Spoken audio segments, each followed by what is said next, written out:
Мислам дека најголемиот притисок за предвремени парламентарни избори е поволната ситуација на рейтинзи по владеачката партија.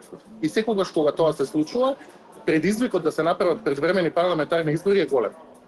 Особено имајќи предвид дека има притисок за реконструкција на влада, притисок по коалицијата и така натаму, така што мислам дека е логично да се очекува премиерот да размислува за предвремени парламентарни избори на пролет. Најголемото прашање во предвремените парламентарни избори, ако сакате граѓаните да не ги толкуваат како само политички маневар, е кој ќе биде контекстот во кој ќе се одвиваат. Де факто тој треба да создаде некаква ситуација која ќе мора да се разреши само со предвремени парламентарни избори. Во Македонија кризи не достасуваат.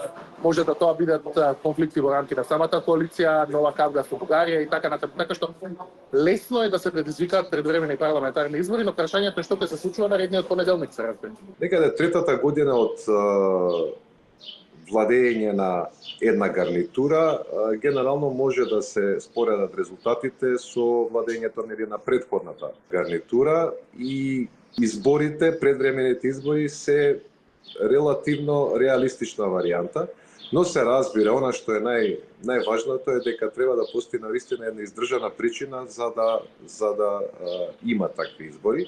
Јас би спомнал, например, дека како една се разбира хипотетичка можност, доколку има некаков пробив во разговорите помеѓу Македонија и Бугарија за решавање на тој билатерален спор кој што не кочи на патот кон Европската унија, тоа би било една, да речеме, од тие сериозни причини